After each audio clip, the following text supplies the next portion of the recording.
Olá, seja muito bem-vindo ao podcast 7x7. O podcast 7x7 levando até você gente como a gente. Pessoas que com sua atitude, com seu trabalho, com a sua influência, faz uma Brasília melhor, um Brasil melhor. E hoje é com muita alegria que nós recebemos em nosso canal Brasília no ATV, no podcast 7x7, Paulo Roque. Tudo bem, meu amigo? Como é que você está? Olha, Derbal, está tudo muito bem, graças a Deus. Obrigado enormemente por essa oportunidade de estar aqui com vocês, seus seguidores, na verdade. E nesse podcast que eu tive a honra de ser apresentado pelo meu amigo Valério. Um abraço aí para o Valério. Aliás, a grande voz gospel do Distrito Federal. É verdade, Valério, Banda Maranata. Obrigado, Valério, pela indicação. É uma alegria para a gente, viu, Paulo, tê-lo aqui conosco para esse bate-papo bem gostoso. E eu quero falar com você, que é a nossa audiência querida, você que está aí nos acompanhando. Não se esqueça de se inscrever no nosso canal, dê sugestões para os próximos programas. O nosso bate-papo aqui pode gerar dúvidas para você, então me escreva no chat, traga o Paulo Roque de novo, vamos conversar com ele de novo, vamos ter o maior prazer em trazê-lo e esclarecer todas as dúvidas, beleza? E o canal Brasília no ATV e o podcast 7x7 tem a produção e direção geral de Marcelo Medeiros. E você, que é nossa audiência, que é o motivo da nossa existência, já falei, não se esqueça de se inscrever no nosso canal, né? O Paulo Roque, gente, você que não sabe, o homem é um professor universitário, escritor, atleta, joga tênis, gosta de correr, jornalista, colunista da JKFM, então vai ser um papo muito gostoso, não saia daí. E eu começo te perguntando, Paulo, professor universitário, há quanto tempo? Olha, desde 95. Coisa bacana, hein? Coisa bacana. É uma das coisas que te relaxa. Olha, eu adoro dar aula. E as pessoas, muitas vezes, porque eu sempre trabalhei muito. Eu sou daquela filosofia do Einstein. O equilíbrio do homem é igual de uma bicicleta. Se parar, cai. É verdade. Então, estou sempre em movimento. E movimento com alegria na alma, é importante. Isso é fundamental. Em movimento. Então, meus alunos às vezes chegam e falam assim, mas Paulo Roque, professor, só está aqui agora, dando aula até 10 horas da noite. Mas como é que o senhor aguenta? Eu falo assim, não, você tá enganado. Aqui eu venho descansar. Olha que bacana. Porque eu gosto muito da aula. Sempre gostei da aula. Eu já dei aula em Brasília para mais de 15 mil alunos. 15 mil alunos. Tenho respeito e cada vez esses dias eu encontrei um aluno meu que tinha feito um curso em Harvard. Olha que bacana. E estava brilhando aí como especialista do direito na área de Bolsa de Valores. E eu falei assim, olha rapaz, você me deixa tão feliz. Tão feliz. E ele falou assim, não, mas o senhor foi um grande professor que eu tive. Você estuda em Harvard, vem aqui dizer que eu fui um grande professor seu. Mas aquela motivação do início é tudo de bom, né? É importante. Então eu fico muito feliz com o sucesso dos meus alunos, né? Eu dei aula no CEUB, no IDP. Então, recentemente eu concluí meu doutorado em Direito Constitucional. Eu precisava entender, depois que eu vim da última campanha, eu tinha que entender o judiciário melhor. Para você entender o Brasil hoje, você precisa entender o judiciário. Então, eu quero dizer o seguinte, e agora eu vou lançar meu livro da minha tese de doutorado, deve ser no início de setembro, pela Almedina, aquela editora portuguesa. Eu costumo brincar que vai ser uma edição bilíngue, Brasil-Portugal. Brasil-Portugal, né? Então, vou estar lançando um livro sobre, minha tese foi sobre direito à informação. E eu faço isso porque tem meu livro de consumidor, eu tenho uma conversa muito franca, sempre tive com meus alunos. Olha só, gente, isso é só o comecinho, então você já dá para imaginar o que vai acontecer aqui hoje. Paulo, é natural de uma cidadezinha de Minas Gerais, é isso? Cajuri. Que coisa bacana. Cajuri, eu nasci lá numa família de 9 irmãos, eu sou o sexto. Sabe que sexto não manda nem em cima nem embaixo, né? Sexta leva a paulada dos dois lados, né? Nem é caçula e nem é mais velho. Então, nem obedece, nem é o queridinho mimado. É o que mais sofre. Mas isso foi muito importante para mim. O bom de família grande é que só a família já era uma festa, né, Paulo? Se divertia junto, brincava junto. As pessoas perguntam, Paulo, você é advogado? Onde é que você arrumou essa paciência toda para ser advogado? Você sendo filho de uma família de 9 irmãos, onde tudo era negociado. Tudo tinha que ser bem negociado. Tinha que saber o que sobrava para mim no final. Né? Então, lá em casa, uma decisão era uma assembleia, né? Porque 9 irmãos, e meu pai é aquele que olhava, não precisava falar mais nada. Você já entendia pelo olhar que a coisa estava errada. Então... E foi assim, eu gosto muito de família, gosto muito, tenho loucura. Eu acho que as pessoas batem muito na família. E eu falo assim, gente, mas o que oferece mais à sociedade que não uma família em harmonia? Né? Hoje, quando você vê a droga entrar nas famílias, a primeira coisa que as pessoas falam é que a família é desestruturada. Às vezes, coitado, tá ali uma mãe só cuidando do filho, porque o pai foi embora há muito tempo. Você tem muitas mães cuidando sozinha do filho, é mãe e pai ao mesmo tempo, a família é desestruturada. Então é o seguinte, quando as pessoas falam da família, elas têm que pensar muito.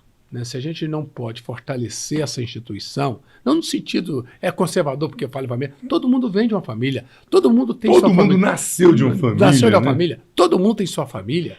Seja a família mais diversa, da maior diversidade do mundo, é uma família. Então é o seguinte... É um trabalho complementar, família, Estado, mas não é anulando a família que nós vamos defender o cidadão. É verdade. É numa situação em que nós precisamos da família, por tudo que ela pode fazer pelas crianças, para esse país se tornar grande. Não no sentido, conservador porque fala família. Eu não gosto de rótulo. Eu gosto de família porque eu gosto de família. Eu sou de uma família que eu amo muito. Por exemplo, até há pouco tempo, meu pai faleceu, tem 2 anos, vai fazer 3 anos agora. Eu pedi a benção a ele. Olha que bacana. Minha mãe, eu encontro com ela até hoje, mãe, benção. Isso aí me faz bem, isso não me faz mal, isso não me diminui. O respeito à fé que ela me ensinou. Poxa. Educação, é berço, né, Paulo? Você sabe que minha mãe, até hoje eu brinco com meus filhos, fala um palavrão. Eu não falo palavrão. Eu não falo palavrão. Você não vê Paulo Roque falando palavrão. Porque minha mãe fala assim, meu filho, não fala palavrão. Palavrão é uma energia ruim que você traz para dentro de você. Não fala palavrão. Entendeu? Belíssimo então, conselho, né, não fala palavrão. E ela falava sempre, meu filho, eduque seu gênio. Eduque seu gênio. Falava para todo irmão, porque a vida, às vezes, não vai ter uma pessoa para falar com você mansamente assim. Eduque seu gênio. O que é educar o gênio? É educação emocional, que hoje é a grande falta que a gente sente. E mais do que isso, eu aprendi com a minha família os valores do trabalho. Meus pais, eles, o 4º ano primário, minha mãe, 3º ano primário. Meu pai literalmente vendia o almoço para comprar janta, porque ele 9 filhos. Ele não sabia como é que ia ser o dia, mas ele sempre no trabalho, trabalhava muito. Meu pai era um homem muito trabalhador. E tinha muito orgulho daquilo que ele fazia. Então é o seguinte, eu aprendi vendo o seguinte, você tem que se movimentar, você tem que dar um jeito de sair dessa. A vida é sempre uma maratona, com obstáculos. Você tem que saltar esses obstáculos, mas de cabeça erguida. E você tocou em 3 pontos que são pilares, né? Família, religião, porque com certeza você é um cara religioso. Sou católico, tenho minha capela em casa, rezo todo dia. Que bacana. Eu não saio de casa sem minhas orações. Isso não me faz melhor que ninguém. Claro. Isso não me faz melhor que ninguém. Não é título, não é, Paulo? Não é título. Tanto é que é o seguinte, eu respeito profundamente. Por exemplo, minha esposa não é católica, não é? Ela não tem a minha capela, ela não reza lá, mas eu a respeito dentro da autonomia dela, dentro da esfera da autonomia. Mas mais bonita é que ela me respeita. Isso é mais e ela valoriza a minha fé. Gratificante. Então é o seguinte, mas não estou ali para dar lição de moral para ela. E o seguinte, as pessoas têm que aprender pelo exemplo. Não é por palavras que elas vão aprender. Se não aprendem pelo exemplo, por que a fé para mim é importante, a religião? Que eu vi no exemplo dos meus pais. Mas eu nunca vi meu pai dando lição de moral. Você tem que vir para cá, para essa religião, para você ser uma pessoa feliz. Eles me falaram pelo exemplo. Bacana, hein? Com os gestos, né? Com atitudes, né, Paulo? Agora, você seguiu o caminho do seu pai e também tem 9 filhos? Aí não dá mais. São 3 filhos. Não dá mais, né, Paulo? São 3 filhos. A Maria Luísa, que vai fazer 24 anos, João Paulo, que vai fazer 13, e a Júlia, que vai fazer 9. Quase tudo criado já, né? 9 anos.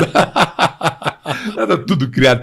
E a família, hoje em dia, como você falou muito bem, é um pilar, né, rapaz? E você deu um conselho muito bacana aí para não julgar, porque realmente você não sabe o que está acontecendo por trás daquela família, como você deu o exemplo, pode ser uma mãe que está sozinha cuidando de uma família. E esse mundo é cruel. É um educando e a televisão, a internet, é o mundo deseducando, né, Paulo? Eu acho o seguinte, sempre foi assim, mas evidentemente que o mundo externo, ele é um mundo sem controle, né? Mas você consegue algo a partir do lastro que você tem na tua casa, na sua família. Mas andando em Ceilândia, Sol Nascente, Vale do Amanhecer, estamos vindo agora do Recanto, o que a gente sente claramente? É que o Estado também não está fazendo a parte dele. O Estado não está fazendo a parte dele. Como é que ele não está fazendo a parte dele?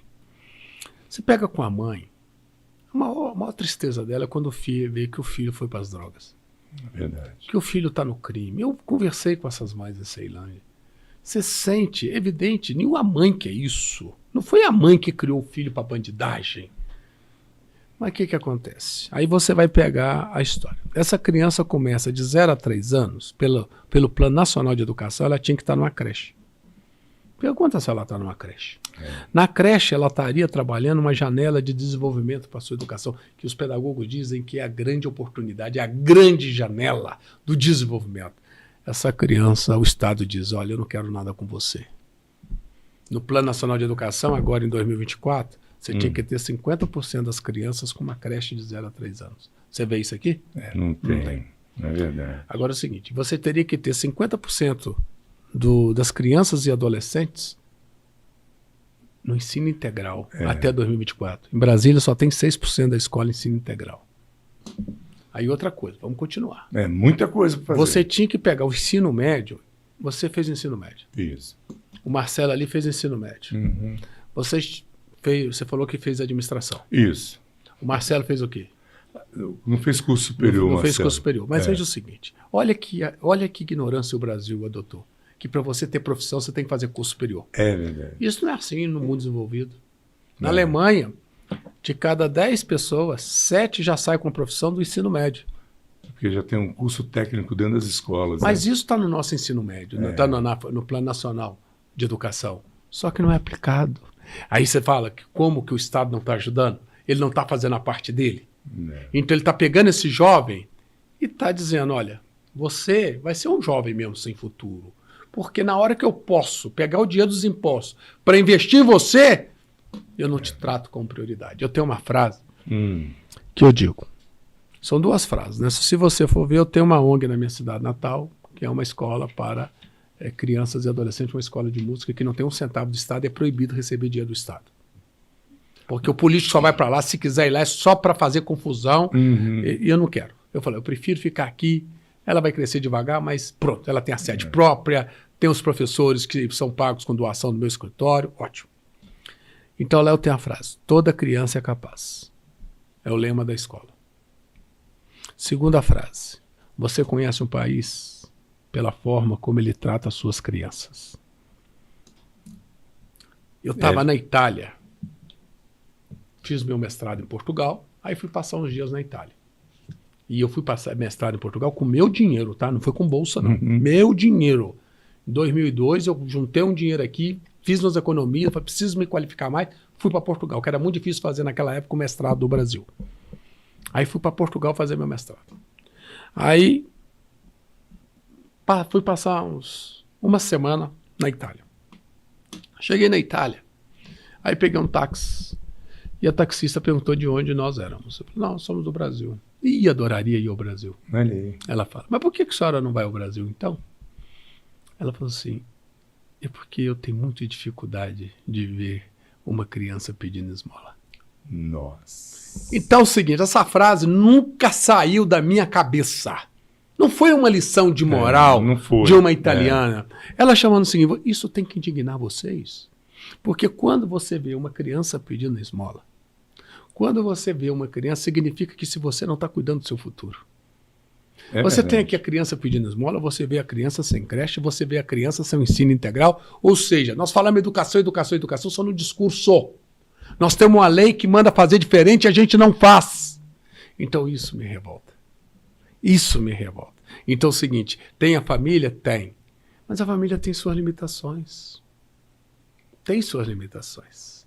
O Estado podia estar fazendo a parte dele, ajudando, mas ele não está ajudando. O Estado está fazendo o seguinte, está fazendo tudo para dificultar as coisas. É verdade, é verdade. Gente, que assunto bacana. Tem até algumas coisas para comentar contigo, mas eu quero voltar um pouquinho, porque eu quero saber de duas coisas antes, tá? Primeiro, se você preparou o lenço. Está preparado o lenço? Para domingo você sofrer? Se o Botafogo vai perder pro meu Fluminense. O Paulo ficou assim, meio estático, levou um susto. Mas vou te falar com você, Oderbal.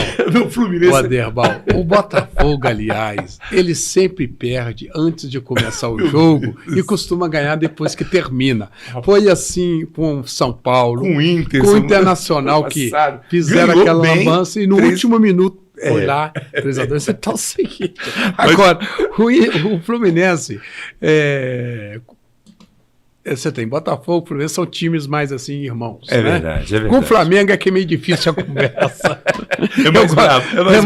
É mais bravo. Mas é o seguinte. Essa pergunta foi para descontrair. Mas o Botafogo é o seguinte: você sabe que o Botafogo me ensinou muito na vida, né? Inclusive, minha esposa fala assim, mas o que você fez tanta questão do João Paulo ser botafoguense? Eu viro para ela e falo o seguinte, olha, é um trabalho de educação emocional, de inteligência emocional, porque a criança tem que trabalhar a frustração. E eu trabalhei minha frustração torcendo pelo Botafogo. Então, não, mas a minha torcendo pro Fluminense também é assim, rapaz. Dá muitas alegrias, mas também dá tantas tristezas. E quando você vê, ganhou uma, ganhou duas, tá embalado, aí perde para um time bem pequenininho. Eu sou tricolor, mas também não sou aquele tricolor muito. Se você me perguntar a escalação do time hoje, eu não sei. Mas pode falar com você uma coisa? Você quer me tirar do sério? É um domingo que o Botafogo perdeu.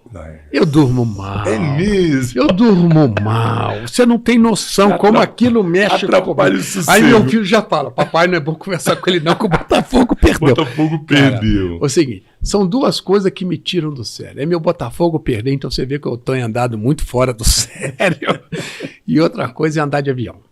Tá certo. Nossa senhora, quando eu pego um avião... Você não gosta de andar de avião? Eu ando porque eu não vou parar, porque eu preciso conhecer o mundo, eu preciso andar. Não vou viajar. Não vou fazer igual um amigo meu que parou de viajar de avião e tá lá, uma mulher dele vai para um canto, ele vai para o outro. Eu não vou fazer isso. Não dá. Eu viajo sofrendo, mas vai. Fazendo minhas orações, mas viagem. Aí o avião tá. Mas é o seguinte, eu já melhorei bastante, que antes eu sofria a viagem toda, hoje é na decolagem. Ah, será na decolagem? Na decolagem, vem aquele barulho. Agora é o seguinte, eu olho pro lado, eu tenho o seguinte, o avião me ensinou a uma inveja positiva. Inveja positiva. É mesmo. É quase sempre... Você olha pro lado, vê um cara tranquilo dormindo, você... Eu vejo o seguinte, e quase sempre é um japonês. O japonês está lá, dormindo, roncando. Eu falei assim, gente, isso que é uma pessoa equilibrada. Como eu gostaria de ter essa paz de espírito, né? Oh, meu Deus do céu. Mas você conheceu um pouquinho mais do Paulo Roque. Botafoguense, sofredor, vai perder pro meu Fluminense. Ele não gosta de viagem de avião. E eu quero aqui pedir desculpa para você, meu amigo, minha audiência querida, e pro Paulo, que eu tô aqui chamando Paulo na intimidade. Mas o cara é tão bom de papo, rapaz, que é doutor Paulo Oderbal. O cara é advogado. Você trata o cara de qualquer jeito. É Paulo Roque mesmo. É Paulo Roque, né? E eu venho com essa intimidade toda. A outra pergunta é: Roque no nome é roqueiro? Porque é o seguinte, meu pai chamava Roque. Então, ele passou a colocar o nome dos filhos no sobrenome Roque. Roque era sobrenome. Não, Roque era nome do seu pai. Nome do seu pai que virou sobrenome meu. Que virou sobrenome de vocês. Então é o seguinte, meu nome era Paulo, Roberto, Roque, Antônio. Nossa, só nome próprio. Aí quando eu fui formar, a diretora lá da faculdade falou, mas você não tem sobrenome? Não, porque meu sobrenome é Roque. Meu pai é Roque. Não, mas isso não é sobrenome. Então é o seguinte, daí nós incluímos o sobrenome Cury. Só com 20 anos eu fui ter sobrenome. Que legal. Aliás, eu tenho duas particularidades. Eu só fui ter sobrenome com 20 anos. Com 20 anos. E eu só fui registrado depois de 8 meses que eu nasci. Olha só. Eu nasci em 14 de setembro, na cidade do interior, e só fui registrado em 14 de maio, pelo menos o número do dia é o mesmo, 14 de maio do outro ano. Não. 8 meses depois. É bom que você faz 2 festas de aniversário, a festa do nascimento e do registro. Muito legal. Agora, rock no nome. Você ganhou esse prêmio lá da sua cidade, né? O vereador Welton Pereira te deu um título de cidadão benemérito de Cajuri, porque você tinha um processo, não, gente. Projeto. Um projeto social bacana com as crianças. Tinha, não? Tem. Tem. Conta um pouquinho pra gente desse projeto. Esse projeto é desde 2008. É um projeto simples, nada assim. Tudo, aliás, as boas coisas são simples, né? Mas de um resultado fantástico. Legal. O que é esse projeto? Na verdade, é uma escola de música e artes para crianças e adolescentes da cidade, né? E é esse que você estava comentando que não tem grana do governo, não tem verba pública, não tem dinheiro público. Você e o seu escritório aqui sustentam? Sustentamos. Nós somos quem legal. Patrocinamos a escola. E a escola já passou pela escola mais de 1.000 crianças e adolescentes.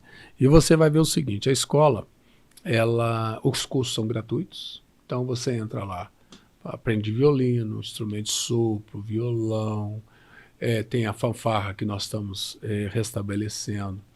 Então, qual que é o bonito? Porque trabalha o jovem, trabalha a criança.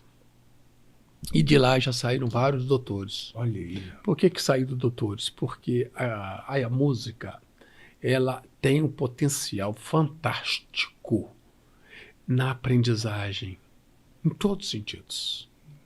Porque para você tocar um instrumento musical, você precisa primeiro de concentração. Você não vai tocar um instrumento musical olhando no celular. É verdade. Segundo, e olhando para o lado. Tem que ter ideia de grupo. Se erra, se você desafina, atrapalha toda a apresentação. Toda a banda, todo o conjunto. Tem que ter ideia verdade. Então tem que ter uma ideia de grupo e de cooperação. E outra coisa, tem que ter disciplina. Bacana. Hein? Sem disciplina, você não vai aprender a tocar nenhum instrumento. Que legal. Resultado, são as qualidades que você precisa no dia a dia. Para tudo. Para tudo. E qual que é a nossa felicidade? O depoimento de várias mães que essas crianças, na escola, elas melhoraram muito o rendimento. Renderam mais. Renderam muito. Então, o resultado, essas crianças, elas vão passando, vão cedendo, na verdade, lá está perto, tem a Universidade de Viçosa. Então, tem vários que se tornaram doutores. Que bacana. Entendeu? Tem vários que fizeram faculdade. E atende qual faixa etária? Dos 5 aos 15 anos. Nossa, tem gente lá na escola.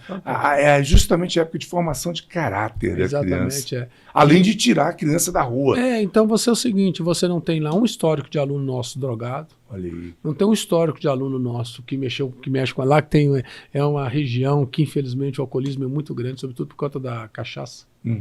Cachaça é muito barata, né? Então, tem muitos alambicas ali. Tem muitos alambicas, né? Então é o seguinte, muitas pessoas morreram cedo por conta do alcoolismo, né? Deixaram as famílias.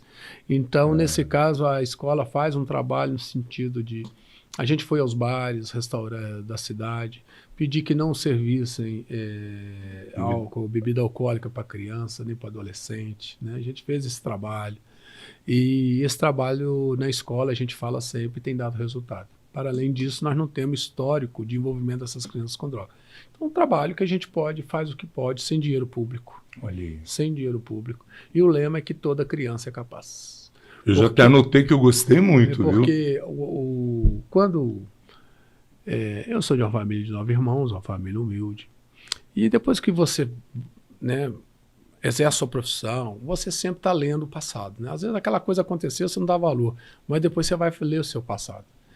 Então, você começa a ver várias passagens onde você foi desacreditado pelos adultos, onde os adultos mesmo plantavam em você a semente de que você não é capaz. É verdade. E é o maior crime que um adulto pode fazer com a criança. Não, e plantou para tirar depois, para arrancar essa árvorezinha que está lá dentro, meu amigo. É um trauma, é psicólogo, é tudo. Então, o resultado. Então, o lema é toda criança é capaz. Hoje, por exemplo, uma coisa que me emociona muito é falar da criança.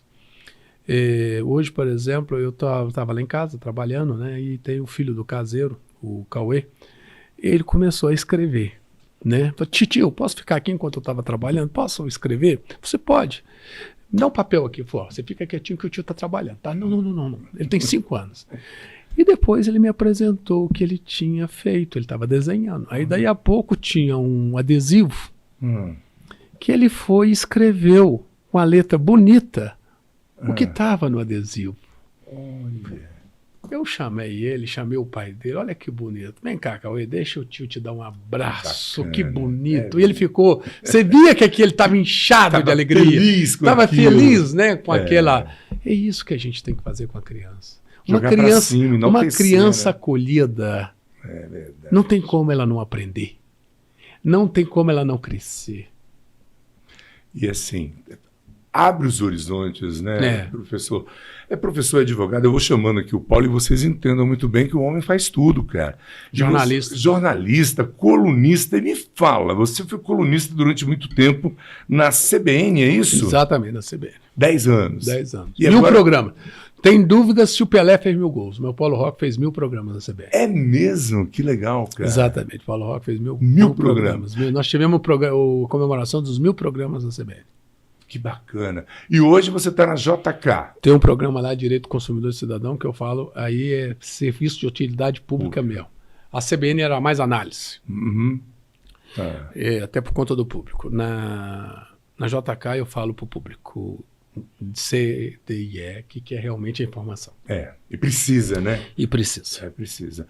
E o teu programa vai ao ar? Diariamente, de 12h a 13h. E você está sendo convidado agora, porque sexta-feira nós vamos ter o programa de número 400 na feira em Ceilândia. Olha, que legal. Exatamente. Vamos fazer o programa de número 400. E eu vou lá. Tá certo. Vai lá nos prestigiar, Evaldo. Vou sim, vou chamar o Marcelo e vou lá. Leva lá o Marcelo. Vou. E a gente termina e almoça na feira. Isso, gostoso. Vamos, Marcelo. Opa, olha aí. Pronto, tá combinado, tá combinado. Me conta uma coisa, e como é que foi essa sua entrada na rádio? Surgiu o convite, você foi, já tinha um sonho? Como é que foi que surgiu o rádio na sua vida? Eu também sou locutor voluntário na Rádio Católica. Há 5 anos eu sou locutor na Rádio Canção Nova aqui em Brasília. E, rapaz... Me leva para lá. Vou te levar uma hora. É um negócio fantástico o bichinho da comunicação quando morde a gente. Porque alcança muita gente, né, Paulo? E lá eu respondo os ouvintes pessoalmente. Olha que bacana. Eles mandam a mensagem, tem um WhatsApp do programa, e eu mando a mensagem para ele direto, respondendo a dúvida dele, depois que vai ao ar. Então ele acha a atenção fantástica. E hoje, nós estamos no programa de número 400, né? Então a quantidade de ouvintes que tem mandado mensagem, parabenizando, que é um programa realmente de utilidade pública, é um serviço que eu realmente gostaria de fazer muito. Aí já fui até chamado a atenção. Paulo Roque, você devia estar aí cobrando para dar consulta. As pessoas pensam que tudo, né? Que tudo é dinheiro. Né? Na verdade. Então é um serviço. Lá eu também descanso. É outra função que eu falo, que eu descanso. Mas sabe por que eu fui para o rádio? Porque eu fui repórter TV. Você foi repórter TV também? Trabalhei com o Boris Casoy. Nossa, que beleza. Eu cobri o impeachment do ex-presidente Collor. Eu fui o primeiro repórter a entrevistar o PC. Eu trabalhei nesse período, e depois que eu fui demitido do SBT, né? Quando eu achei que eu estava muito bem no jornalismo, eu fui demitido. Olha que prêmio que eu ganhei. Fui demitido. E dali eu passei no concurso público. Olha... Desempregado, passei no concurso público, eu já estava no sótão, já nem é teto mais no serviço público. Resultado, não assumi sem um cliente, mas eu queria advogar. Que bacana. Eu queria advogar. E daí, mas eu sempre gostei de jornalismo, porque o jornalismo me ensinou muito. Aí eu falei, o que eu faço? Aí voltei para a televisão, comecei a fazer um programa na TV, eu comecei no SBT e depois fui para a TV Globo.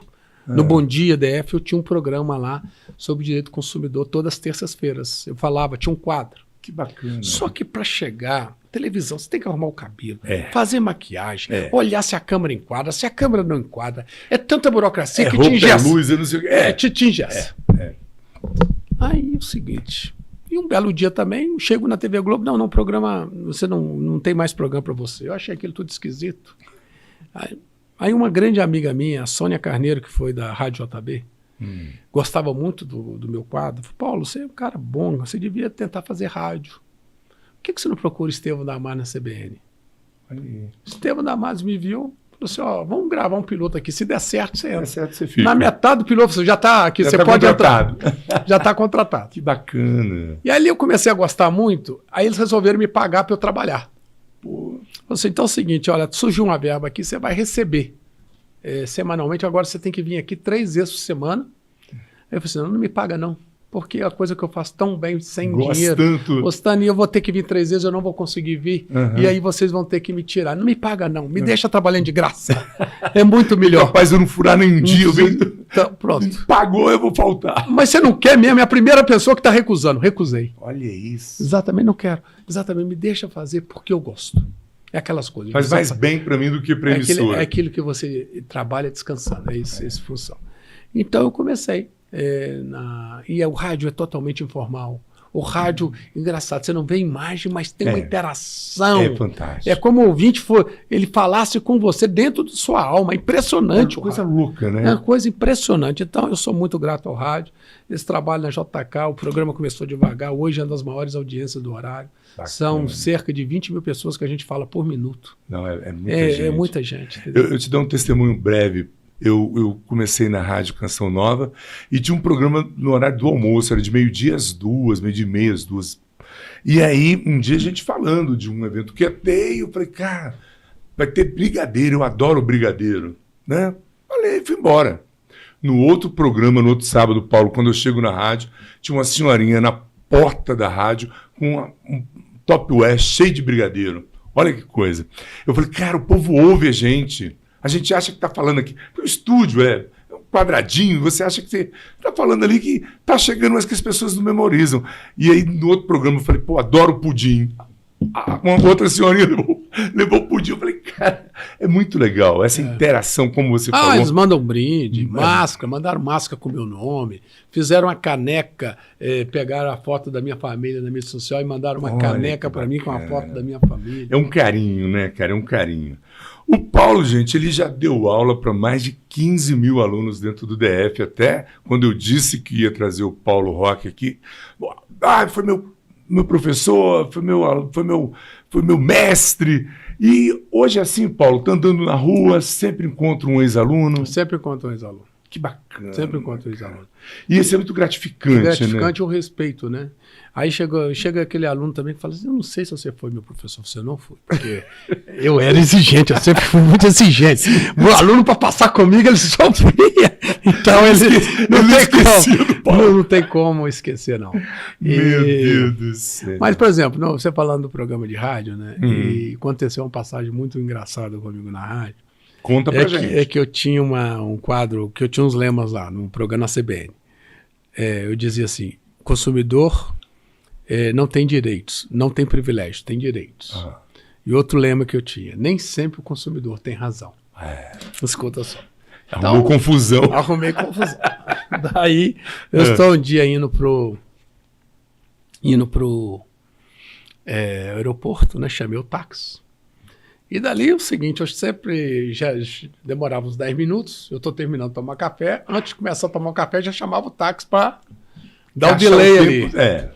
Só não sei se o taxista estava ali perto. Já chegou. Mal eu me sentei para tomar o café, o taxista chegou. Espera um pouquinho. Tá bom. Chego lá embaixo, meu filho. O taxista bravo, nervoso, empotando pro relógio. Reclamando. Aí pegou o carro, começou a acelerar. Falou assim, meu senhor, para desse jeito. O que é isso? Se for desse jeito, pode deixar aqui que eu quero chegar no aeroporto. Desse jeito eu não vou chegar. Você é o Paulo Roque da CBN. Eu falei assim, senhor, eu sou o Paulo Roque. Reconheceu, pelo... E é você mesmo que disse que nem sempre o consumidor tem razão. Então você fique quieto que você tá errado. Aí rimos. Tudo bem, eu fico com a lição, mas só por favor, dirija devagar. Eu quero chegar.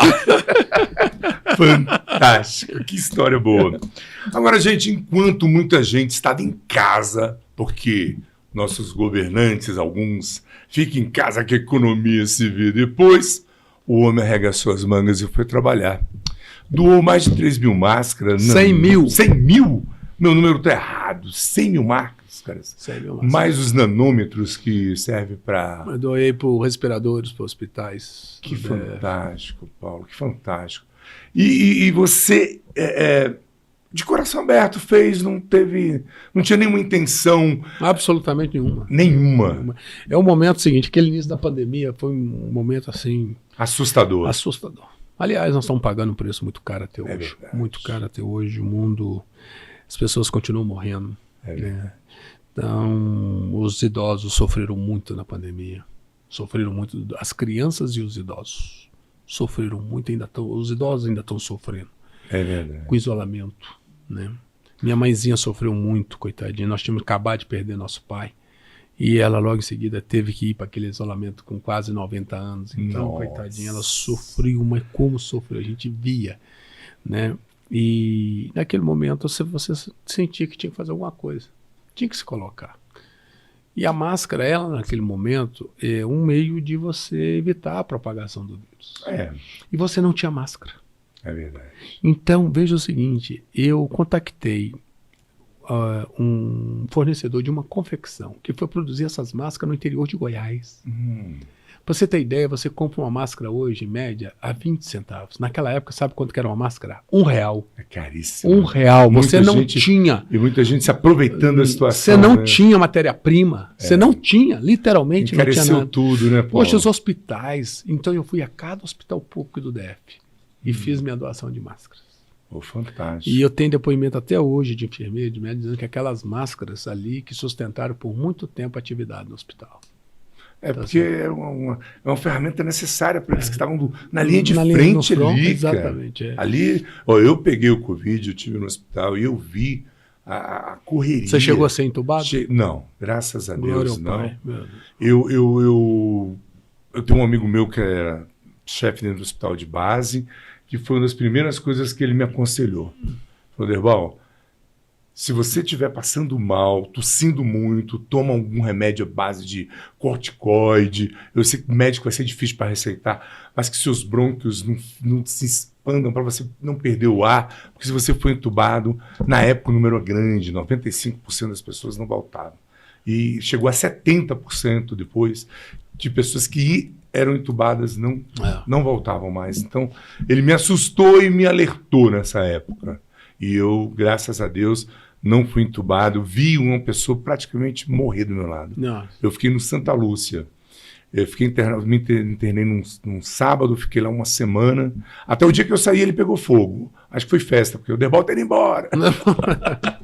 Pois é, mas foi muita dor, né, gente? Muita dor, meu Deus. Você assistiu e o que você achou da CPI da Covid? Olha, veja o seguinte, eu acho que, primeiramente, o que eu não gosto, né?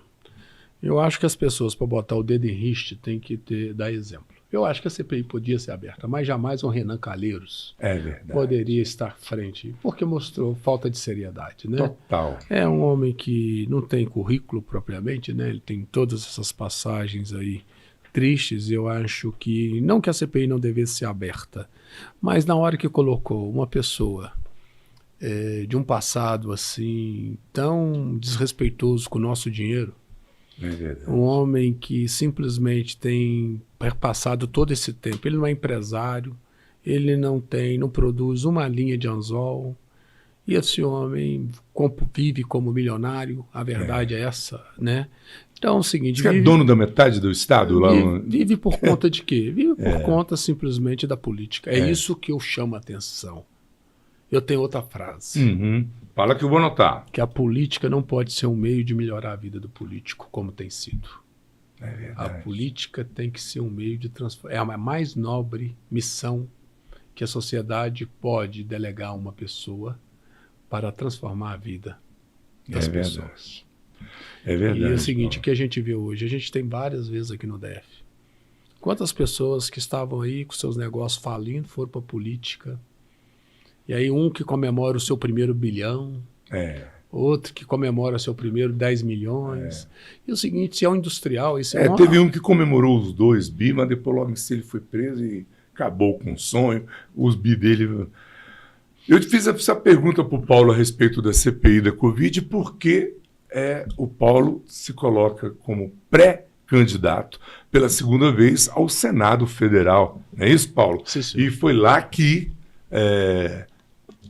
a CPI da Covid tomou esse formato que para muitos levou o título de circo, que foi realmente com pessoas que não estavam preocupadas com o bem-estar. Nós vimos ali muita gente de bem sendo achincalhadas e muita gente de baixa índole querendo aparecer, não é isso, Paulo? Mas eu posso falar uma coisa para você Deve, sobre meu irmão. a Aqui questão. você fala o que você quiser, Paulo. Eu acho que tiveram pessoas lá de parte a parte que fizeram depoimentos sérios que mostrou que a gente, né, pode aprender com o que aconteceu. Qual que é a sensação que eu tenho? Nós ainda vamos olhar, daqui a 10 anos a gente vai olhar e vai dizer o seguinte: o que, que a pandemia nos ensinou, o que, que ela não nos ensinou? O que, que a gente deve fazer, o que, que a gente não deve fazer? Porque foi a primeira pandemia depois de 100 anos. O mundo não sabia lidar, porque para tudo tinha vacina. Com a AIDS, rapidamente, não é? Não foi? Não teve esse alcance, essa disseminação. Foi grave, gravíssimo, mas não teve o que nós vivemos com o Covid. Então é o seguinte, houve muita informação precipitada, diagnóstico precipitado, protocolo precipitado. Houve. E ainda politizaram ainda a Covid, politizado. né? Agora, o seguinte, as pessoas falam, mas o que você faria no momento em que você está vendo a casa pegar fogo? Primeira coisa que você vai ter é tentar estancar o fogo. Mas você estanca com o quê? Com os recursos que tem a amostra. Não dá para fazer um diagnóstico da origem do fogo. Como? Você vai tentar. Às vezes você, no sentido de conter o fogo, você pode alimentar o fogo. Mas sua intenção é conter o fogo. Então o mundo estava no meio desse fogaréu. E todo mundo tentando conter. Eu quero dizer o seguinte, as intenções todas, eu não acredito em má intenção. Eu acredito que as intenções eram boas. Agora o seguinte, quando vem a politização, então ficou o seguinte, ficou uma briga de torcida. E aí a ciência entrou no meio, não era para a ciência entrar no meio, botaram a política no meio da ciência. E aí o seguinte, esse é o lado negro, é o lado, assim, melhor dizendo, triste da história. Da história. Porque, seguinte, eu vou ser muito franco. Tem as pessoas que são contra a vacina, eu respeito, é direito de manifestação dela, mas eu, particularmente, eu sou de uma família, 9 irmãos na cidade interior que não tinha um médico. Não tinha um médico. O médico mais próximo estava a 25 quilômetros, numa estrada de chão. Então é o seguinte, meu querido, tinha vacina. Eu lembro que meu pai nos levou uma vez, alugou um carro para nos levar a Belo Horizonte, 300 quilômetros, para tomar vacina da meningite. Olha aí. Porque estava o risco, quer dizer, vacina, tinha vacina, a gente tomava. Então, o resultado. Então, o Brasil sempre teve a redução do índice de mortalidade que o Brasil teve, deve muitas vacinas. Então, eu não tenho essa coisa com a vacina, eu não tenho. Então, é o seguinte, mas respeito as pessoas que, evidentemente, tomaram uma posição contrária.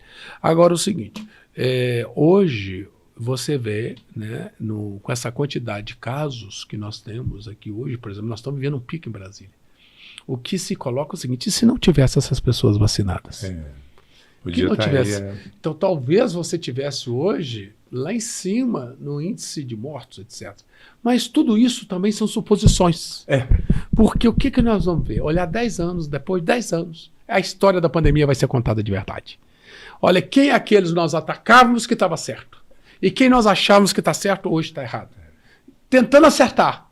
Tá certo? Então, eu acho que, nesse sentido, eu vejo que não dá para jogar pedra em ninguém. Era um momento extremamente difícil. O lado triste dessa história foi que a política não devia ter entrado. E a política não ajudou. Essa politização não ajudou. Esse clima de fla-flu não ajudou. Não é?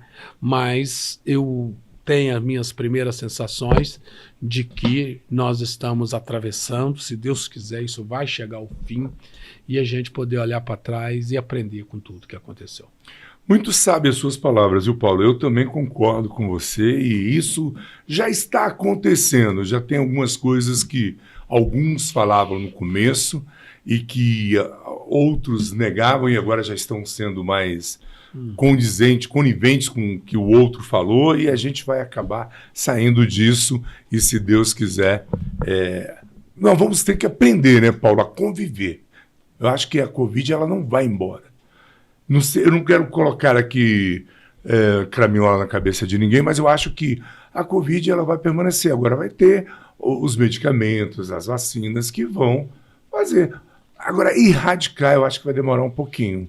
Eu deixo aí na mão da ciência, eu acho que... E de Deus, principalmente. Exatamente, na mão da ciência, de Deus, porque você tem, o que a gente pede é que ela, esse índice de letalidade dela, né, não volte. Porque se voltar, é muito...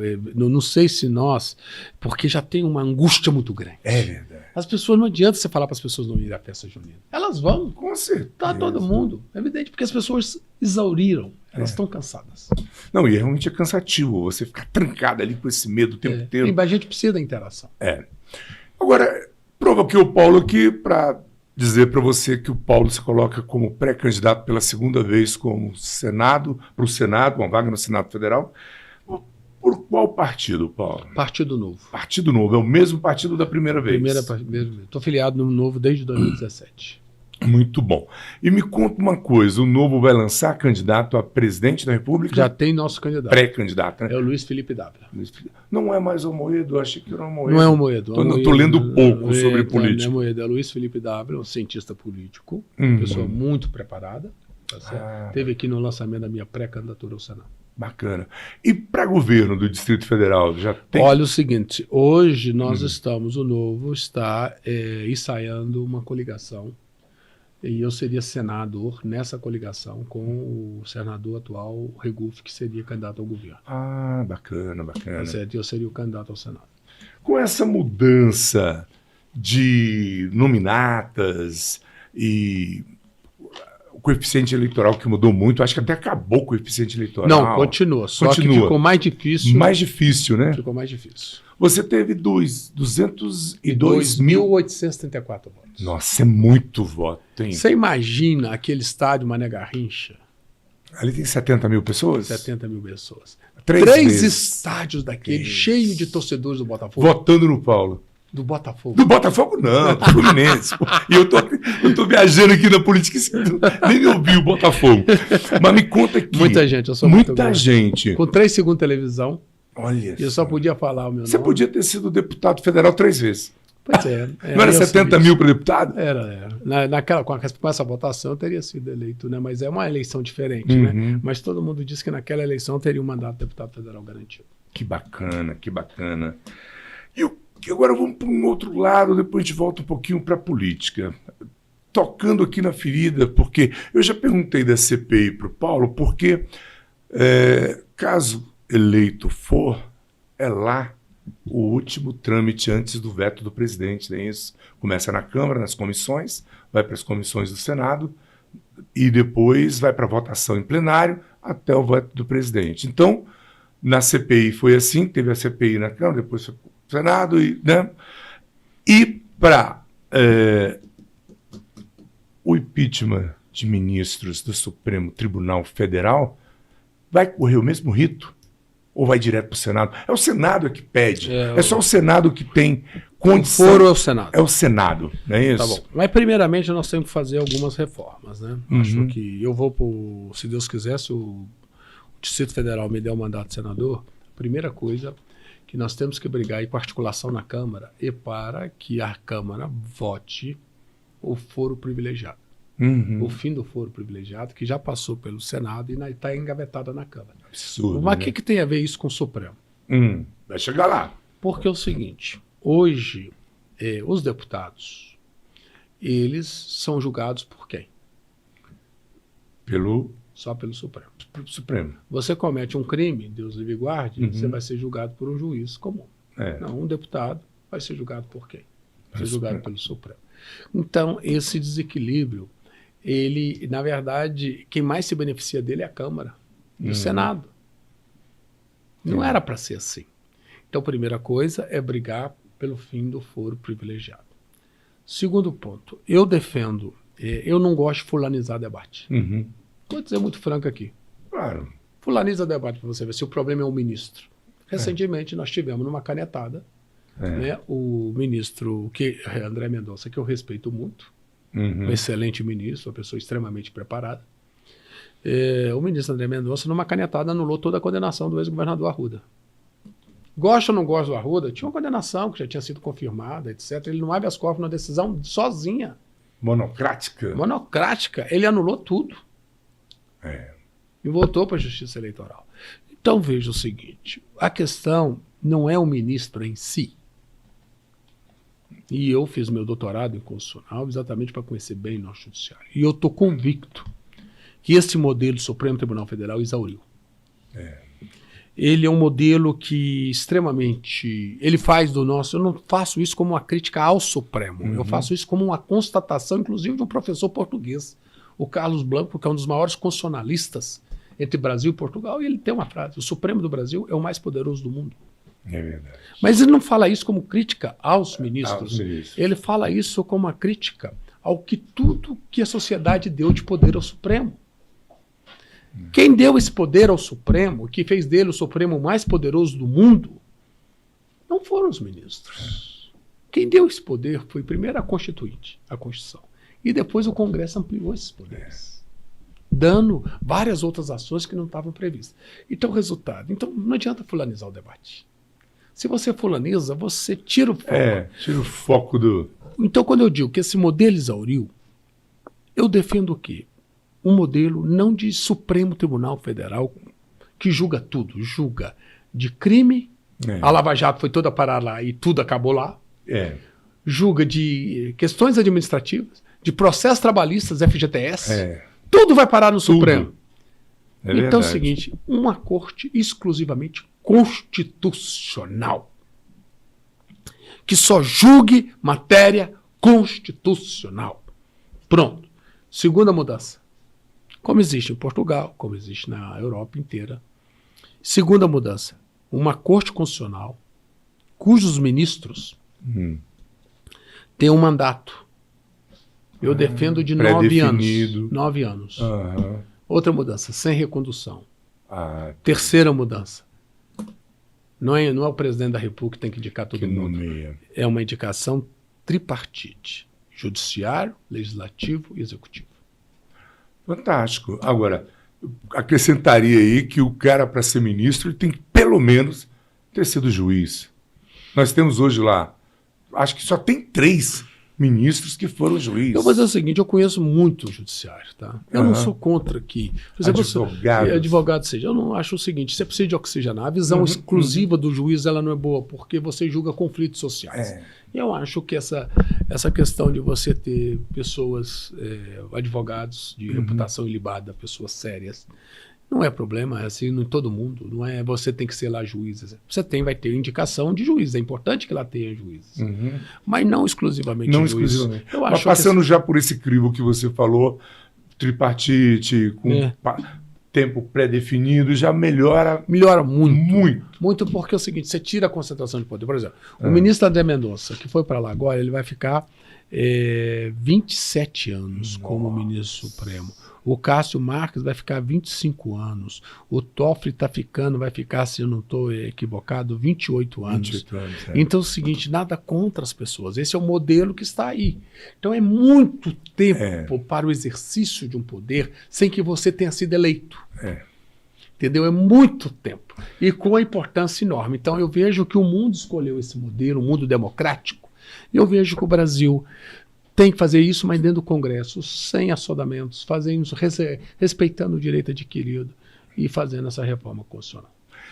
Não é fácil, né? Mas tem que ser. Porque tem que mudar o Congresso. Não, mas o Paulo Roque vai estar lá brigando por isso. Se Deus quiser, o Paulo Roque vai estar ajudando. Paulo, e vamos para um lado também bem sensível da nossa democracia. Urnas eletrônicas. Você acredita, confia, esse sistema que está aí, você confia neles? Deixa eu dizer o seguinte, eu já enfrentei eleições nesse modelo, inclusive na ordem, perdi eleições nele. Eu vejo que o problema, a urna eletrônica, ela como está hoje, eu não vejo que ela é em si um problema. Tá? Eu não vejo porque eu sou muito pragmático. Certo. Você tem políticos que já ganharam e perderam a eleição de deputado a presidente da República com essa urna eletrônica. Com esse modelo que aí está. Então vamos pressupor, se eles ganharam no passado, ganharam com fraude. Se eles perderam, eles perderam com fraude. Então eles seriam o primeiro a denunciar. Concorda? É verdade. Então pronto. Então, por esses são os maiores, os melhores auditores das urnas, são os vencedores e os perdedores. Quem foi testado. Então, eu não vejo que esse é um problema nacional. Mas quando votou lá, que o Supremo declarou inconstitucionalidade da impressão né? Se não é um voto impresso, é a impressão do voto caindo na hora. Eu entendi que aquilo não era ruim, podia ter deixado, mas afastou. Mas não vejo que isso é um motivo, com todo respeito, para você fazer disso um cabo de guerra. Tá? Eu acho que, como eu estou dizendo para você, eu acho que poderia ter sido, não foi, era a minha opinião. Mas isso não quer dizer que é um cabo de guerra, que simples nós devemos fazer isso, nós devemos ir para uma eleição de forma pacífica. Se tiver denúncia de fraude concreta, apura-se isso. Tem meio hoje, a Polícia Federal ela tem independência necessária para fazer isso. Entendeu? Acho que nós precisamos pacificar nesse sentido. Né? Tem que ter eleições mais limpas possível, mais tranquilas e mais transparentes. Pergunta pessoal, se você não quiser responder, não responda. O que você acha da condução do nosso país hoje pelo presidente Jair Messias Bolsonaro? Olha, eu vou te dizer o seguinte, o Bolsonaro ele chegou ao poder com muita esperança, né? Teve uma votação esplêndida, porque o PT tinha destruído o Brasil e realmente casos de corrupção enormes, coisas assim, todo escândalo da Petrobras, toda a situação que o Brasil viveu, né? Com caos na saúde, descontrole das contas públicas. Nós temos particularmente o caso de Minas Gerais, onde o governador do meu partido, Zema, assumiu com terra arrasada, servidores públicos sem receber a tempo. E fez um belíssimo... Está fazendo um belíssimo trabalho. Está fazendo um belíssimo governo. É verdade. Eu vejo o seguinte... Ele também é do Novo, desculpa te cortar. Ele é do Novo. Eu acho que se o Bolsonaro fosse mais Zema, né, acho que ele não teria problema na sua reeleição. A questão toda é que você sabe que o presidente, ele fala mesmo. Não mede. Não, e isso gera conflitos que até as pessoas próximas, né, eu conheço pessoas que trabalham com o presidente, colocam isso. Eu acho que isso é o ponto que eu acho um pouco fora da curva. Porque para um estadista, para um presidente, você sabe, você dentro da sua casa, você tem que tomar cuidado com as palavras. Né? Eu acho que você poderia tomar um cuidado. Você quer ver uma questão que eu acho que o presidente errou, ele podendo faturar? A questão da pandemia. O Brasil teve vacina para todo mundo. Teve vacina para todo mundo. Então é o seguinte, aquela impressão que ele passava na aglomeração. Então acho que são situações que ele poderia ter passado uma ideia diferenciada, como fez a Angela Merkel.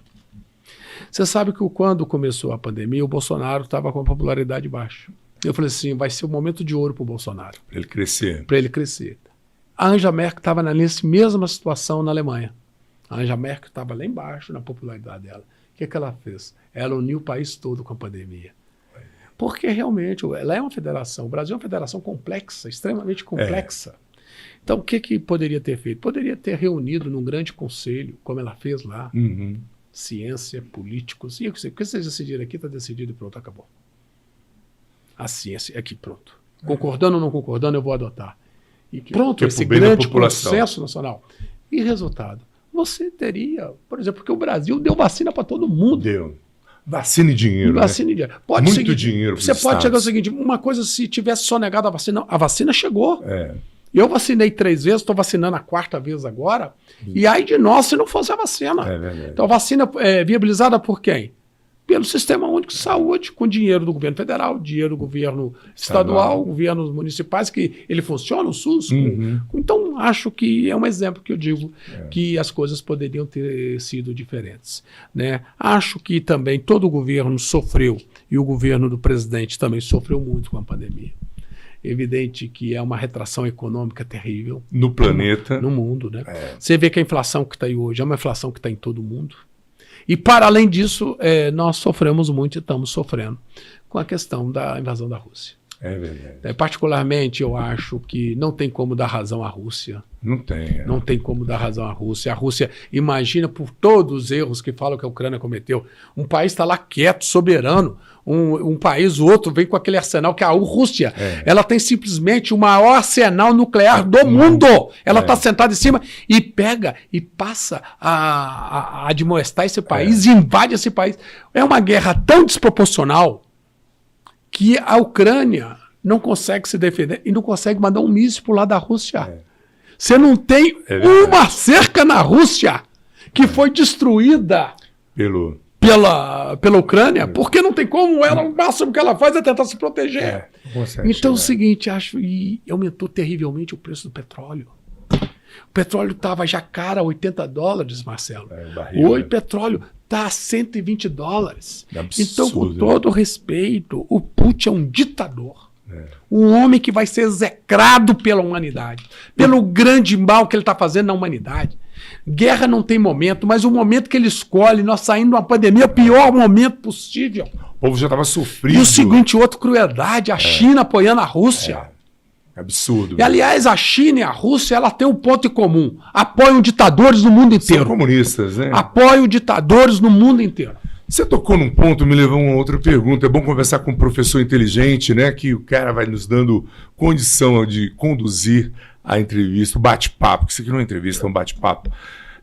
Nós estamos cercados agora, né? A esquerda está ganhando em praticamente todos os lugares. Agora, o último foi a Colômbia. Um discurso meio feio que o presidente lá deu, dizendo que para soltar os bandidos, vai silenciar a imprensa e por aí vai. Isso vai interferir muito no Brasil? O que você acha? Olha, eu vejo que esses países estão economicamente muito mal. A Venezuela assustou lá atrás porque ela tinha commodity petróleo valendo muito, então o Chávez podia dizer que era poderoso e tinha condição econômica de dar benefícios à população e aquilo criava uma espécie de analgésico temporário para a crise. Hoje não tem condições. Então hoje você vai ver a popularidade desses presidentes. Já estão despencando. A popularidade de todos os presidentes de esquerda na América Latina estão despencando. Hoje já tentou uma denúncia, não sei. Já despencando. Então, você viu uma denúncia que aconteceu esse hoje? tal de Maduro é um ditador. É ditador também. É um ditador, entendeu? Eu, particularmente, eu vejo que a democracia é neutra, tá? O grande valor, Marcelo, é a democracia. A democracia é neutra. Seguinte, a democracia permite que partidos sociais democratas possam disputar uma eleição, mas tem que respeitar o jogo democrático. Você tem que respeitar as instituições. Agora, o presidente da Nicarágua, quantos anos esse homem está no poder? O presidente, o Nicolás Maduro, né? Que eu não chamo de presidente, é um ditador. O ditador Nicolás Maduro. Então é o seguinte, se democracia só para ele ser eleito, tá certo? Então, para receber os votos. Eu não concordo. Eu acho o seguinte, mas olha, já, quem vai vencer na América Latina, estão passando um momento difícil, vai ser a democracia. Se Deus quiser. Vou te falar uma frase, eu quero que você me diga o que você acha dela, e depois eu vou te dizer de quem é, se você não souber, é claro. Ladrão tem no mundo todo, mas com fã-clube de ladrão só tem no Brasil. Você já ouviu essa frase? Já ouvi. Paulo Guedes. Exatamente. Mas o que eu digo dessa frase? Aqui no Brasil tem fã-clube de ladrão? É o seguinte, o crime não tem solidariedade. Acho o seguinte, as pessoas têm que ter a lucidez, o discernimento. Errou. Eu não sou... o paladino da justiça para julgar. Errou. O que eu vou dizer o seguinte? Deixou de ter meu apoio. Roubou, deixou de ter meu apoio. Então apoiei. Pegou ali, fraudando os cofres públicos, tirando dinheiro da população, perdeu minha credibilidade. O que eu tenho mais nojo e ódio é do político ladrão. Eu tenho ódio e nojo de ditadores, como eu tenho ódio e nojo de corruptos. Então eu vou te dizer o seguinte, porque o corrupto é aquele que não deixa a creche para a criança. É aquele que não deixa a escola do ensino integral que nós precisamos. Que rouba merenda. Que rouba merenda. Então é o seguinte, eu digo que o Brasil é muito condescendente com o crime. É tolerante com o crime. Isso me incomoda profundamente, porque da mesma maneira que eu vejo que não é só pelo crime que você se afasta de um político. É pela postura desse político na condução também daquilo que ele se propõe a conduzir. Então, a eleição existe para isso. Agora, você diz, eu sou contra o roubo, mas se rouba dentro do meu partido eu sou favorável? Da mesma maneira que eu digo o seguinte, Centrão, para mim, esteja na esquerda, seja na direita, ele vai ter sempre para mim o mesmo problema. Porque ele não trata a coisa pública com seriedade. O negócio dele do toma lá da cá. Então, eu não respeito. Agora, uma coisa complicada no nosso Brasil é isso, né, o doutor Paulo, é o seguinte, Bolsonaro foi eleito presidente da República e tentou logo em seguida criar o seu partido, Aliança pelo Brasil. Patinou e não conseguiu. Teve que se filiar a um partido para sair candidato, porque infelizmente no Brasil não existe a possibilidade. É uma candidatura avulsa. Candidatura Como avulsa. existe em Portugal, e eu defendo que deve existir. Eu também defendo e deveria ser assim. Aí ele teve que escolher e estava difícil, eu creio, de você escolher hoje entre os partidos um partido que... O Novo é um partido novo. Novo não usa dinheiro público. Não Nós usa... devolvemos agora 90 milhões, você sabia? Não. Do fundo eleitoral. Olha Sabia só. que eu fui advogado que foi no Supremo Tribunal Federal como advogado do Novo contra o aumento do fundão de 2 bi para 5 bi? Não Sabia, Marcelo? Bacana, hein? Eu fui o advogado Que do Novo. defendeu a baixa do fundo eleitoral. Fundo eleitoral, defendido no Supremo. O Novo, você não pode gastar toda a verba de gabinete, você só pode gastar no máximo metade. Então, a Câmara, por exemplo, dá 120 mil e a Câmara Legislativa aqui, que Brasília é muito rica, né, dá 240 mil. Então, só pode gastar a metade. E outra coisa, nós não podemos ter auxílio moradia, não podemos usar o plano de saúde do Senado. Do Senado. E nem da Câmara. Se você quer ter plano de saúde, como todo trabalhador não paga seu plano de saúde, que você pague seu plano de saúde. E outra coisa, uma vez eleito, eu não posso deixar a minha função de senador, amanhã, se você me der esse apoio, eu não posso deixar para ser ministro, para ser secretário. Se eu quiser ser ministro, eu tenho que cumprir mandato. Se eu quiser ser ministro, secretário, eu tenho que renunciar. Olha aí. Simples assim. Nem licença, nem nada. Eu tenho que renunciar. Eu estou assistindo uma série no Netflix, vou fazer propaganda aqui, de uma primeira-ministra da Dinamarca. Borja. Isso, assistiu? Assisti, muito bom, fantástico. Eu adoro também. Eu estou ali acompanhando e fico pensando, veja a mulher, agora estou num capítulo que ela está com problema com a filha doente e ela gasta... Já tem a outra temporada? Não, acho que não, acho que essa é antiga. Antiga. É a primeira, comecei a ver esses dias. E o Brasil tinha tudo, né? Para a gente chegar nesse patamar, tem que mexer na Constituição? Rasgar essa Constituição? Escrever outra? Como é que é? O que a gente tem que fazer? Olha o seguinte, como constitucionalista, o que eu te digo, uma Constituição é sempre uma tarefa complexa. A Constituição, propriamente, ela comporta emendas. Nós não temos a dificuldade que a Constituição americana tem de emendas. Você sabe que para emendar uma Constituição americana é extremamente difícil, você sabia? Aqui com 3/5 você emenda. Tanto é que a Constituição brasileira tem mais de 100 emendas. A Constituição americana, depois de mais de 200 anos, só tem 30 emendas. Mas assim, por quê? Lá nos Estados Unidos, para você emendar uma Constituição, você precisa de 75% do apoio das duas casas. E depois você tem que ter 75% de ratificação nas assembleias dos estados. Sabia, Marcelo? Sabia? Coisa interessante. Então é o seguinte, então você realmente não tem. Agora, no Brasil, nós não temos esse engessamento. Então, uma Constituição, se acham que essa está ruim, pode vir outra pior. Pode vir outra pior. Olha o Chile. Falava que a Constituição chilena estava ruim, estão dizendo que a que está vindo agora é pior. Tá certo? Então, você tem que tomar muito cuidado. Então, uma Constituição é uma ordem constitucional. E ali ela tem que acomodar os conflitos. Se tivesse que fazer uma Constituição, fazia como essa que nós temos, não acho, extremamente detalhista, extremamente aberta em vários pontos. Não gosto. Mas é a Constituição que nós temos, foi a Constituição possível. E é a Constituição que está durando mais tempo dentro de uma linha democrática sem rupturas. Então, devagar com andor.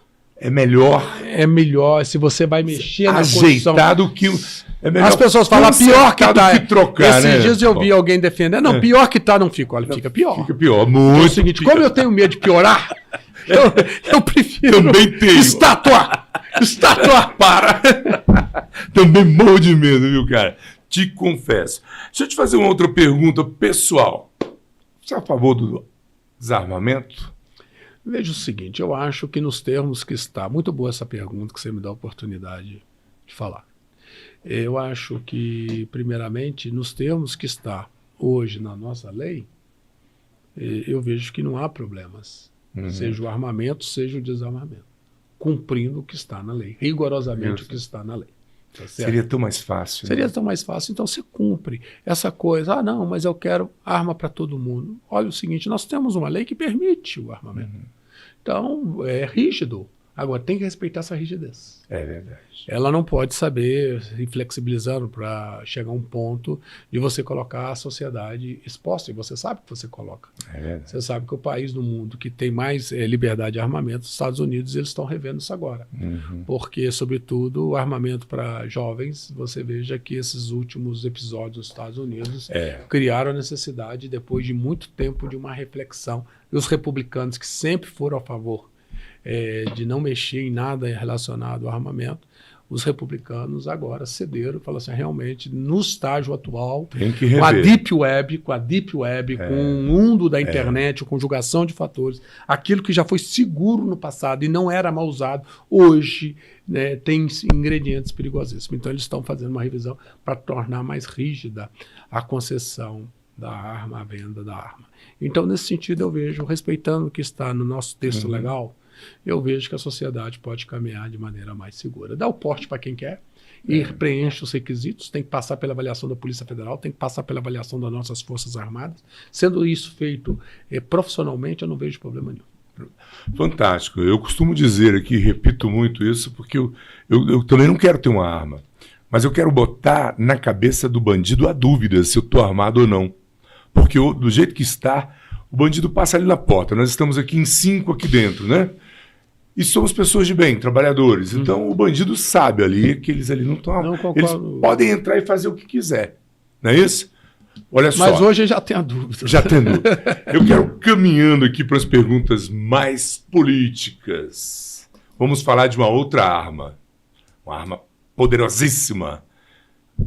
Título de eleitor, que agora vários jovens de 16 anos tiraram o título e vão votar pela primeira vez. Então, Paulo, quero que você fale com esse eleitorado, com essa garotada aí. Muitos estão perdidos, muitos não sabem ainda. Quero que você dê o seu conselho para essa meninada que vai encarar as eleições pela primeira vez. Olha, eu quero falar para os nossos jovens. O nosso jovem hoje, ele está um pouco sem expectativa, sem esperança. Porque o Brasil, que sempre foi vendido como o país do futuro, simplesmente tem frustrado o nosso jovem. Quantos jovens hoje estão exilados nos Estados? Jovens brasileiros estão exilados nos Estados Unidos, estão exilados na Austrália, estão exilados em Portugal. Muitos deles vivendo como cidadão de terceira categoria. E até clandestinos, né? Clandestinos, no submundo, escondidos. Terceiro ponto. Eu já conversei com esses jovens lá fora. Eu conversei com vários deles lá fora. Eu gosto de conversar. Quando eu vou lá e vou... Primeira coisa, eu morei em Portugal. Eu já fui aos Estados Unidos. Quando vejo um brasileiro, eu quero conversar com eles. Eles saíram daqui por absoluta falta de perspectiva. Às vezes, com graduação, com qualificação, foram para lá para fazer algo totalmente diverso, lavar prato, fazer algo que, na verdade, simplesmente em busca de uma sustentação. E eu falei dos jovens que estão exilados lá. E tem uns jovens que se auto-excluíram, que, na verdade, melhor dizendo, estão excluídos aqui dentro. Que não tem como sair. E por que eles estão excluídos? Pela falta de oportunidades. E por que estão excluídos pela falta de oportunidades? Porque o Brasil, primeiro, tem só negado a esses jovens o direito deles a um ensino profissionalizante. Eu já falei aqui. Na verdade, a maioria dos jovens que pela reforma do ensino médio já podia terminar o ensino médio com a profissão. Aí diz para ele, não, você tem que ter uma faculdade para ter uma profissão. Isso só existe aqui. Então você já tirou isso deles. E outra coisa, o Brasil é um país que tem tudo por fazer. Você tem portos, você tem estradas, você tem toda a questão do saneamento básico, que é obra, infraestrutura. O Brasil inteiro, se você somar todas as rodovias duplicadas, não dá mais de 40 mil quilômetros. Muito pouco. É pouquíssimo. Muito pouco, muito pouco. rodovia duplicada. Então você precisa modernizar toda a nossa infraestrutura. Isso faria o dinheiro circular na economia, empregos, oportunidades. Mas o Brasil está parado. O Brasil está parado. Não qualificou nosso jovem. O Brasil, ele não faz o que tem que ser feito. Resultado, esse jovem que podia estar aqui, nós podíamos estar usando, entre aspas, o seu valor aqui dentro, nós estamos entregando ele de graça lá para fora. Para subempregos. Para subempregos. Então, veja o seguinte, mas isso começa com o quê?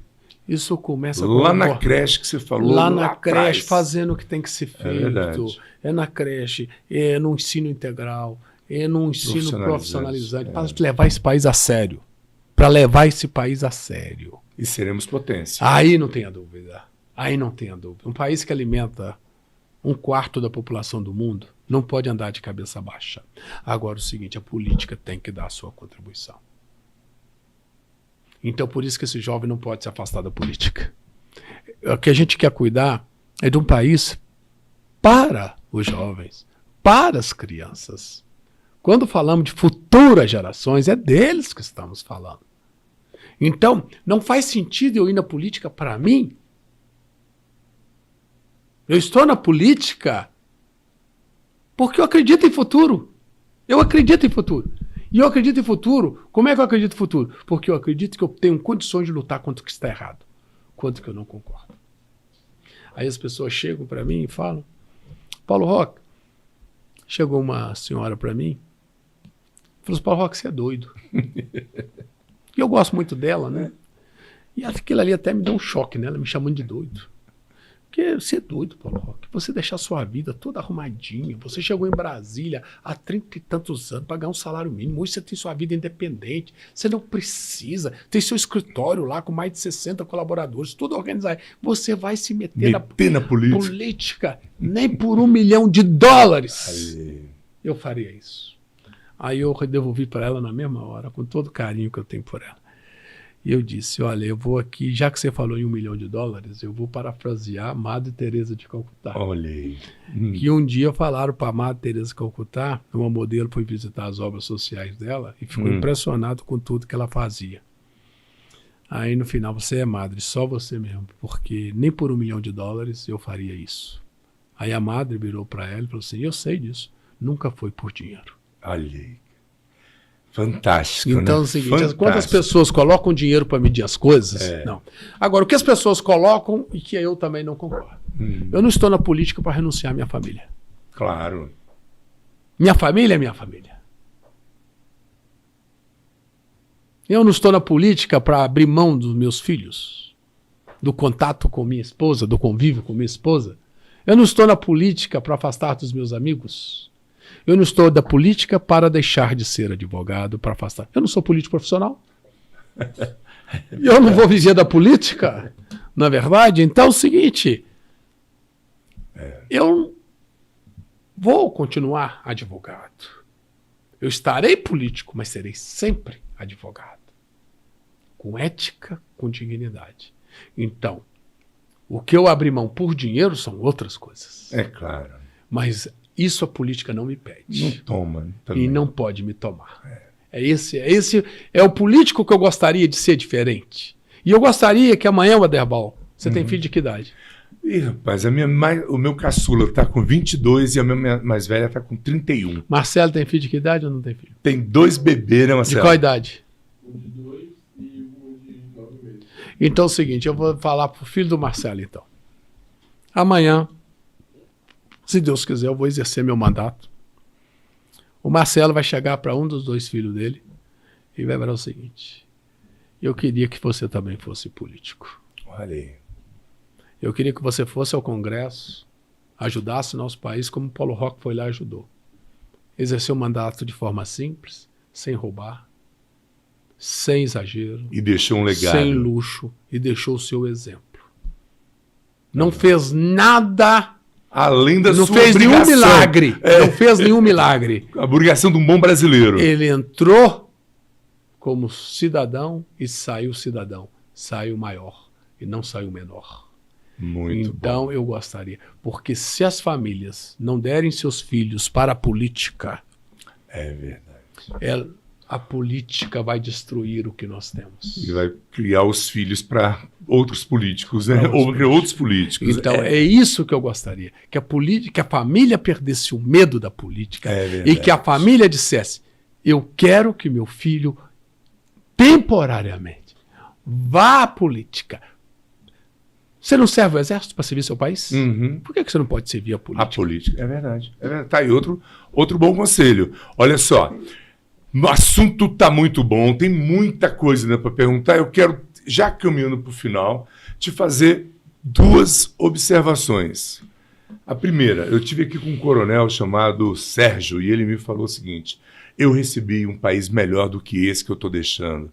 E é bom saber que nós temos aí pessoas, candidatos, pré-candidatos como você, que tem uma visão de mundo melhor para este mundo que está por vir aí para nossos filhos, para os nossos netos, que isso é fundamental. A gente tem que deixar um país, um legado melhor. Agora eu queria que você desse o seu recado, a sua equipe já está com outros compromissos, eu não quero te prender mais, eu queria que você desse um recado, porque é um contingente muito grande das pessoas que votaram branco, nulo e não votaram, as abstenções, não é isso? Então eu queria que você desse o seu recado para essas pessoas que não votaram para essas próximas eleições. Olha o seguinte, o voto é o poder que você tem. Você tem candidatos aí para todas as ideologias. Não é possível que você não vai ter um candidato que não esteja em sintonia com o que você pensa. Ao invés de dizer, nenhum político presta, pesquise. Não fique naquela posição genérica, todo aquele que generaliza, perde. Você, por exemplo, ele é de uma profissão, se todo mundo diz que aquela profissão sua não vale, você vai dizer, não está te ofendendo, porque você está generalizando. Então não generalize, pesquise. E tem gente séria, tem pessoas sérias. Vamos encontrar essas pessoas. Pesquise. Agora, não simplesmente fique em casa. Você não participando, você vai deixar de eleger uma pessoa séria. Não é que você vai eleger um bandido, você vai deixar de eleger uma pessoa séria. Sua omissão vai favorecer esse político tradicional, que vê a política como uma profissão, como meio de resolver a vida dele particular, e vai tirar da possibilidade de estar lá te defendendo uma pessoa de bem. Faça isso não. Participe. Fantástico. E mais um conselho para você. Então, olha, dê um Google. Paulo Roque. Você vai saber um pouquinho da história do homem. Escreveu livros, é coautor de outros livros. O tempo está corrido, a gente não vai poder ficar falando muita coisa aqui, mas eu queria já de antemão agradecer de coração, viu, Paulo? Queria que você agora falasse com o público de Brasília, que tem esse compromisso das eleições desse ano de botar gente boa dentro do Congresso Nacional, que precisamos. Então, quero ceder os microfones aqui do podcast 7x7. Quero te deixar à vontade. Tem alguém te devendo? Quiser cobrar também, pode aproveitar o momento. Fique à vontade, meu irmão. Deixa eu dizer o seguinte. Primeiramente, muito obrigado. Né? As pessoas, né, que votaram em mim na última eleição estão muito confiantes. Várias delas têm mandado mensagem: vai dar rock! Vai dar rock! Vai dar rock em Brasília, hein? Rock Brasília, capital do rock. É verdade. Então, estou indo para esse pleito agora, muito animado. Sou muito grato ao Distrito Federal. Imagina uma pessoa que chegou aqui há 34 anos. Para ganhar um salário mínimo e meio, cheguei na rodoferroviária do Plano. Olha aí. Como é que eu poderia não ser grato a Brasília por tudo que Brasília me deu? Aqui Brasília me permitiu exercer minhas 2 profissões, jornalista, advogado, e a terceira, professor. E as 2 que eu exerço pro bono, radialista, tá certo? Colunista. Então é o seguinte, Brasília me deu essa oportunidade fantástica. Sou muito grato a Brasília, aos meus alunos, a tudo que fiz por essas pessoas e tudo que elas fizeram por mim. Então, eu quero um Distrito Federal com mais oportunidades para todo mundo. Eu quero um Distrito Federal que o jovem não pense só no serviço público. Um Distrito Federal que pense na geração de empregos, dando oportunidade a quem queira empreender em Brasília. É por isso que eu vou para o Congresso, se Deus quiser, se for eleito, para brigar sempre por uma reforma tributária que deixe de penalizar tanto quem produz, quem queira gerar empregos, quem queira ter uma empresa. Porque o Brasil é um dos poucos países do mundo que quer crescer tributando a produção. Tributando o simples fato de você ter uma empresa. Tem faturamento não é lucro. Você é empresário, você sabe. Não está ali a tributação. Pelo amor de Deus. Não é? Isso aí até é desumano. É verdade. E você tira o emprego. E desanima. Então é o seguinte, Brasília pode ser um Vale do Silício brasileiro. Com espaço para as startups, com espaço para a tecnologia. Outras cidades estão fazendo isso e Brasília está esperando o quê? Tem aqui o Paulo Roque do seu lado para sempre estar chamando atenção para essas questões que são essenciais. E eu quero brigar pelo que é essencial. Essencial é dignidade, é dar oportunidade às famílias do Distrito Federal, é dar oportunidades aos nossos jovens. Muito obrigado. Gente, que papo gostoso, pena que o tempo está acabando, mas você gostou? Mande lá no nosso chat. Quero saber mais sobre o Paulo Roque. Paulo Roque é gente como a gente. E o canal Brasília no Ar TV, com o podcast 7x7, leva até você esse conteúdo de primeira mão, esse bate-papo agradabilíssimo. Então, eu fico por aqui te agradecendo pela sua audiência, pela sua paciência e te lembrando, se inscreva no nosso canal Brasília no Ar TV, dê o seu like, toque no sininho para você receber sempre em primeira mão este conteúdo. No mais, até a próxima, se assim Deus permitir. Tchau!